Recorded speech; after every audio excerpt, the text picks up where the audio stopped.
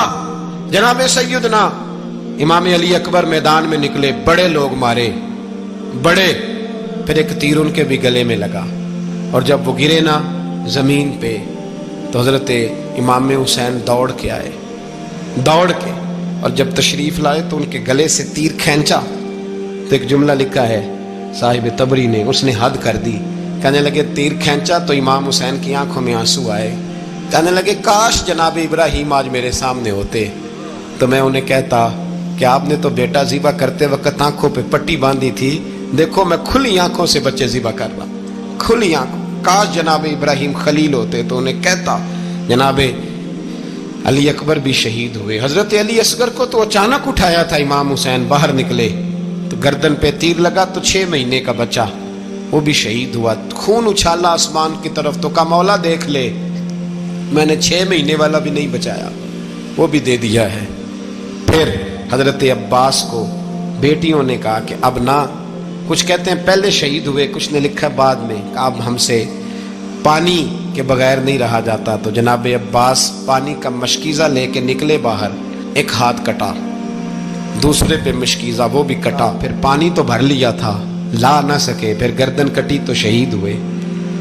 بچوں کی بھی شہادت ہوئی، پر جب ان کا لاشا اٹھایا تو امام حسین کہنے لگے مولا اب نہ حسین کی کمر کمزور ہو گئی ہے، اب کمزور ہو، اور بھائی ایک میت ہو جائے تو 4-5 دن تو پوری آنکھیں نہیں کھلتی، کیسا جری خاندان ہے۔ تھوڑی دیر گزری تو امام علی مقام نے پٹکا باندھا، سر پہ دستار باندھی، مولا علی کی تلوار پکڑی، نبی پاک کا امامہ باندھا اور گھوڑے پہ سوار ہوئے تو کہنے لگے زینب گھر تیرے حوالے اور میں اللہ کے حوالے، گھر تیرے حوالے اور میں، اور پھر امام حسین نکلے، امام علی مقام نکلے۔ راوی کہتے ہیں کہ یہ جلوہ پہلے بھی بڑے سونے تھے پر آج جو رنگ دیکھا وہ کبھی نہیں دیکھا، کیا انداز تھا، جدھر جاتے نعرہ لگاتے تو حد ہو جاتے، اتنے لوگ امام حسین نے کاٹے، اتنے کاٹے، پھر واپس پلٹ کے آئے اور کہنے لگے زینب ذرا پردے کے پیچھے سے دیکھ تو صحیح میری بہن، ان بزدلوں کو جرت ہی نہیں ہو رہی حسین کے مقابلے میں آنے، ایک دوسرے کو دھکا دیتے، تو جا تو جا، پھر اکٹھے وار ہوئے۔ یہ کون ہے کٹا ہوا، لباس ہے پھٹا ہوا، یہ بال یقین حسین ہے، نبی کا نور عین ہے۔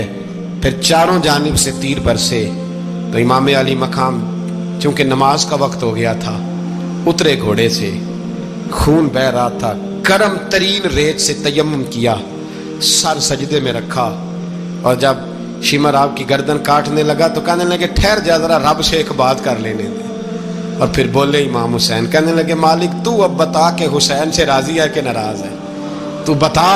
تو پھر ایک آواز آئی، یا ایتھا النفس مطمئنہ ارجعی الی ربک راضیۃ مرضیہ، فرمایا نفس سے کھا جا، تو اللہ سے راضی ہے، اللہ تجھ سے راضی۔ امام حسین وہاں شہید ہو گئے۔ اب یہ قافلہ امام حسین کا سر کاٹ، ذرا دیکھنا غور کرنا، سر کاٹ کے نیزے پہ رکھا ہے، جسم کربلا میں پڑا ہے، عورتوں کو گھوڑوں پہ بٹھا کے لے جایا گیا یزید کے دربار میں۔ یزید پہلے عبید اللہ ابن زیاد نے بدتمیزی کی، پھر یزید نے کی۔ سعودی عرب کا ایک مولوی بول رہا تھا، سعودی عرب کا، ان سے بھی بڑا عشق ہے. جس نے تقریر سننی ہو میرے پاس ہے.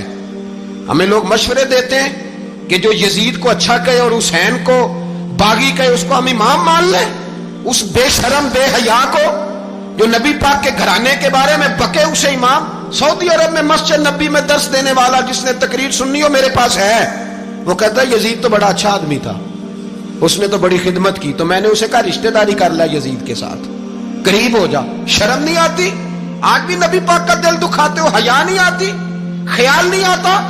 اور لوگ گھر میں بیٹھ کے باتیں کرتے ہیں, کہتے ہیں جی جو بیت اللہ میں ہو وہ بھی برا ہو سکتا ہے. بیت اللہ میں تو 360 بت بھی تھے, وہ اچھے تھے. مدینے میں تو 360 منافق بھی رہے, پوری سورہ منافقون نازل ہوئی, وہ اچھے تھے. عجیب تماشا بنا دیا لوگوں نے مذہب کا. وہ آج بک رہا ہے. آج میرے پاس ویڈیو آئی ہے, کہتا ہے یزید نے تو بڑی خدمت, تو عبید اللہ ابن زیاد نے قتل کیا. بے شرمو, اگر عبید اللہ ابن زیاد نے بھی قتل کیا تھا تو حکومت کس کی تھی؟ بولیں, بول کے بتائیں. تو پھر یزید نے عبید اللہ ابن زیاد کو سزا کیوں نہیں دی, بلکہ ایک جگہ 2 گورنریاں دی اس کو؟ یہ حال کیا. بلکہ سنو جو حدیث پاک میں آتا ہے وہ یہ ہے کہ یزید چھڑیاں مار رہا تھا, چھڑیاں امام حسین کے لبوں پہ. تو نعمان بن بشیر صحابی تھے, بول پڑے, کہنے لگے یزید بدبخت ہاتھ پیچھے اٹھا, مجھے اللہ کی عزت کی قسم میں نے سینکڑوں بار نبی پاک کو ان ہونٹوں کو چومتے دیکھا ہے. حضرت جناب زینب عورتوں کے مجمع میں پیچھے ہو کے بیٹھی ہیں. یزید کے پاس جب پہنچا لشکر تو یزید کہنے لگا دیکھو اللہ نے مجھے عزت دی اور میرے مخالفوں کا کیا حال ہوا.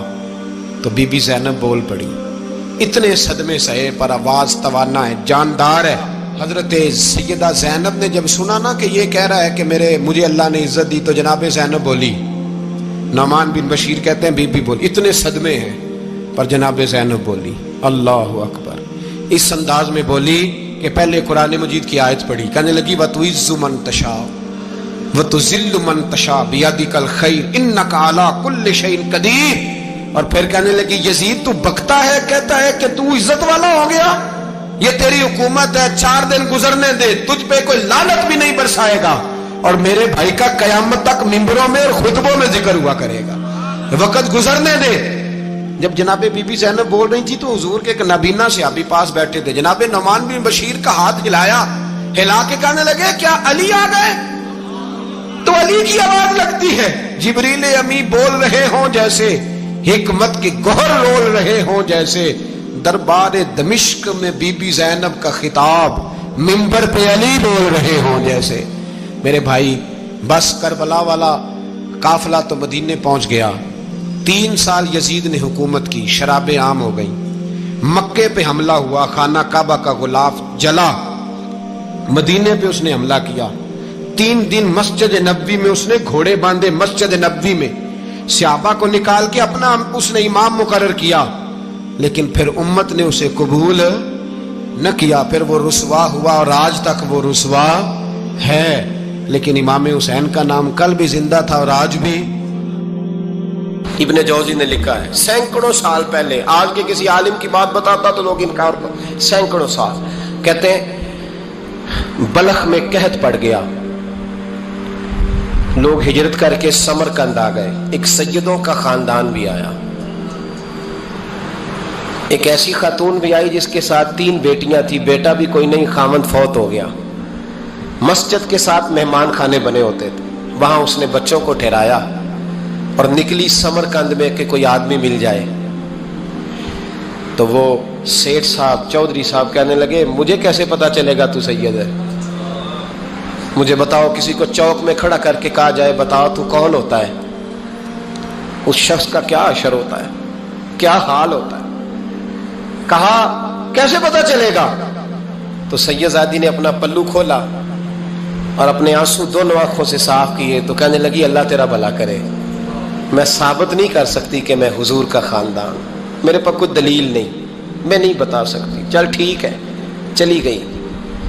کسی نے بتایا کہ یہاں ایک یہودی بھی رہتا ہے, وہ بڑا سخی ہے, یا آتش پرست ہے یا پارسی ہے کافر غیر, سخی بڑا ہے. اس کے پاس گئی, بیٹھی رہی, لوگ بیٹھے تھے. جب چلے گئے تو قریب گئی, کہنے لگی مجبور ہوں, پریشان ہوں, غریب نہیں ہوں. کہنے لگا بی بی تجھے کبھی دیکھا نہیں, سمرقند کی اتنی آبادی نہیں, میں سارے شہر, تو کون ہے؟ تو کہنے لگی تعارف نہ ہی پوچھے تو اچھا ہے. اس نے کہا چلو اگر پتہ چل جائے تو. کہنے لگی میں مسلمانوں کے نبی کی اولاد ہوں. مسلمانوں. اس نے کہا پیغمبر خدا کی اولاد. اٹھ کے کھڑا ہو گیا, بی بی کو ساتھ لیا, گھر گیا.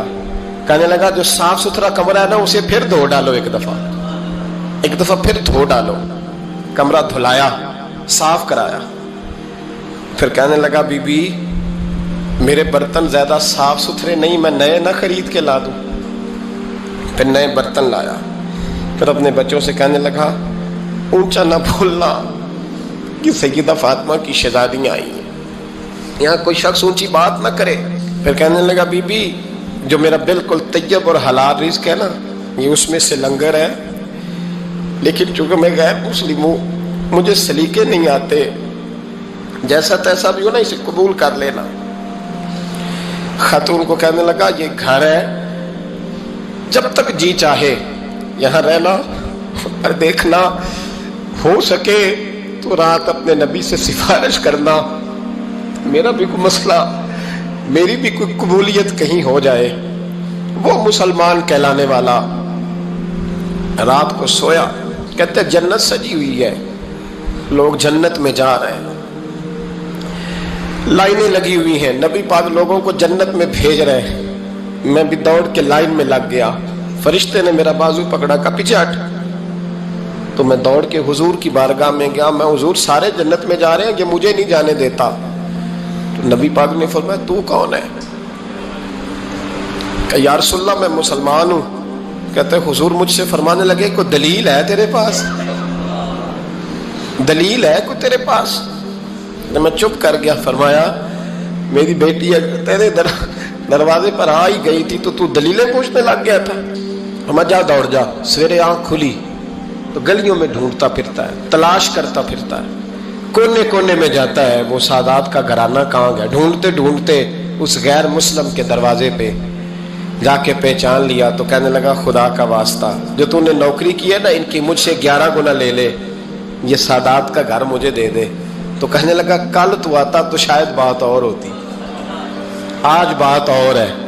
اس نے کہا مہربانی کر. کہا نہیں کل تو آتا تو معاملہ اور تھا, آج معاملہ آج اور ہے, رنگ بدل گیا ہے, حالات تبدیل ہو گئے ہیں, اب تو دیکھ تاک کے آیا, جا دوڑ جا. کہنے لگا نہیں مہربانی کر دے دے, تو غیر مسلم ہے تیرا کیا تعلق؟ کہنے لگا چپ کر, غیر مسلم میں کل تک تھا, کل سے سیدوں سے پیار کیا ہے تو میرے حالات سنور گئے ہیں. وہ جو نظارے تو نے رات خواب میں دیکھے ہیں میں نے جاگتی آنکھوں سے دیکھے ہیں, میں نے جاگتی آنکھوں سے. اور تو نے کسی مفتی پیر عالم کے ہاتھ پہ کلمہ پڑھا ہے, میں نے رات محمد عربی کے ہاتھ پہ کلمہ پڑھا ہے. حضرت عمر جب نعرہ لگاتے نا تو کیسر و کسرا کانپتے. سفیر آتے روم کے ملنے کے لیے تو کہتے جاؤ عمر نفل پڑھ رہے ہیں, ٹائم کوئی نہیں. ایک دن اندر میٹنگ ہو رہی تھی, حضرت عمر میٹنگ میں بیٹھے تھے. آپ کے بیٹے ملنے آئے عبداللہ ابن عمر. ابا جی اندر آ جاؤ. فرمایا دروازے پہ کھڑا ہو, میں ضروری بات کر رہا ہوں, اندر نہ آنا. جناب عبداللہ ابن عمر کہتے ہیں میں دروازے پہ کھڑا ہو گیا. تھوڑی دیر گزری تو امام حسین بھی آ گئے. ایک حدیث میں ایک روایت میں امام حسن کا لفظ بھی ہے. امام حسین آئے, آ کے عبداللہ ابن عمر سے کہنے لگے عمر فاروق اندر ہیں؟ تو کہا وہ اندر تو ہے. تو کہا آپ کیوں دروازے پہ کھڑے ہیں؟ کہنے لگے ابا جی نے کہا ہے یہاں انتظار کرو, میں کوئی ضروری بات کر رہا ہوں. لیکن شہزادے میرے لیے کہا ہے, میرے لیے, آپ جانا چاہیں تو چلے جائیں. امام حسین کہنے لگے امیر المومنین کوئی بات کر رہے ہوں گے, میں ظہر کے وقت مسجد میں مل لوں گا, ظہر کا ٹائم آئے گا نا تو میں مسجد میں مل لوں گا. یہ کہہ کے چلے گئے. حضرت عمر باہر آئے تو حضرت عبداللہ ابن عمر سے کہا کہ کوئی آیا تو نہیں؟ عرض کی حضور حسین ابن علی آئے. حسین ابن علی. تو کہا اندر کیوں نہیں بھیجا؟ کہا میں نے کہا تھا بے شک چلے جائیں, لیکن وہ کہہ رہے تھے کہ میں ظہر کے وقت مسجد میں مل لوں گا. تو سیدنا عمر فاروق فرمانے لگے عبداللہ تجھے تیری مار ہوئے, حسین کو کیوں واپس بھیجا؟ پھر عمر دنیا داروں کے سامنے ڈٹنا, کھڑا ہونا عمر پہ ختم ہے, لیکن جو اندر کی بات ہے نا, روح کی, جو عقیدت کی بات ہے, جو وفا کا رشتہ ہے, اس کو کون سمجھے؟ یہ جو روح کی مجبوریاں ہیں, یہ جو وفا کی مجبوریاں ہیں اسے لوگ کیا سمجھیں؟ انہیں کیا پتا کہ مرشد کے بیٹے کے پیر چومنے میں حسن کیا ہوتا ہے؟ انہیں کیا پتا کہ جب استاد کا بیٹا گھر میں آتا ہے تو دل کرتا ہے مکان بیچ کے اسے دے دیں، اس کے باپ کی نیکیاں بڑی ہیں۔ جناب عمر فاروق دوڑے گئے، امام حسین کے دروازے پہ دستک دی، امام حسین باہر رکھا، شہزادے یار ملنے آئے تھے، بغیر ملے کیوں آ گئے؟ عرض کی کہ آپ مصروف تھے، آپ کے اپنے بیٹے بھی دروازے پہ کھڑے تھے تو میں واپس آ گیا۔ امام حسین کہتے عمر جذبات میں آ گئے، سر سے پگڑی گر گئی، کہنے لگے حسین میرے بیٹے کا اور حسین کا کیا مقابلہ؟ کیا اس کی ماں کا نام فاطمہ الزہرا ہے؟ کیا اس کی نانی کا نام خدیجۃ الکبریٰ ہے؟ کیا اس کے نانے کا نام محمد مصطفیٰ ہے؟ اور پھر سر سے پکڑی اتری تھی، اپنے بال زور سے پکڑ لیے، کہنے لگے حسین میں نا مکے میں اونٹ چرایا کرتا تھا اور ڈنڈوں سے مار کھاتا تھا اپنے باپ سے، یہ جو آج ساری دنیا میں عمر کے نعرے لگتے ہیں یہ تیرے نانے کا صدقہ ہے۔ شہزادے میری وفا اور میری وفا میں جب تیرا دل کرے نا دوڑ کے آ جایا کر۔ عمر تو لوگ ایک دن امام حسین نے آگے نا جناب فاروق اعظم سے کہا، خطبہ دے رہے تھے بچوں کی تبھی شروع میں، پتہ نہیں کیا بات آئی امام حسین کے دل میں، کہنے لگے عمر نیچے اترو، یہ میرے نانا کا منبر ہے۔ تو حضرت سیدنا عمر سنو، کبھی میرا بھی بچہ آ جائے تو میں کہتا ہوں اس کو پکڑو یار، بچوں کو تو نہیں نا جمعوں میں مطلب ذکر کیا جاتا، اترنا میرے نانے کا منبر ہے۔ جناب عمر اتر کے نیچے کھڑے ہو گئے تو کہا جا کے اپنے نانے کے منبر پہ بیٹھ۔ تو حضرت عمر رو پڑے، کہنے لگے شہزادے میرے نانے کا منبر ہی کوئی نہیں ہے ہی نہیں، یہ منبر یہ مصلی یہ تیرے نانے کی شان ہے، میرے نانے کا کوئی منبر نہیں، تیرے ہی نانے کا منبر ہے۔ تھوڑی دیر کھڑے رہے تو امام حسین کہنے لگے اچھا کوئی نہیں آپ کے نانے کا منبر کا نہیں، کہا چلو پھر میرے نانے کے منبر پہ بیٹھ جاؤ، چلو خیر ہے، کوئی نہیں آپ کے نانے کا، کہا نہیں، تو کہا کوئی نہیں پھر میرے نانے کے۔ جب حضرت عمر بیٹھے تو بڑا شاندار جملہ کہا، فرمانے لگے میں منبر پر مرضی سے نہیں بیٹھا تھا، مجھے ابو بکر نے بٹھایا تھا، اور پھر حسین کے کہنے پہ میں اترا ہوں، اب مجھے حسین نے بٹھایا ہے، اب کسی کی جرت ہے تو عمر کو اتار کے دکھائے، اب میں حسین کا تیری نسل پاک میں۔ یار کتنی بے شرمی کی بات ہے، لوگ امام حسین کو باغی کہیں،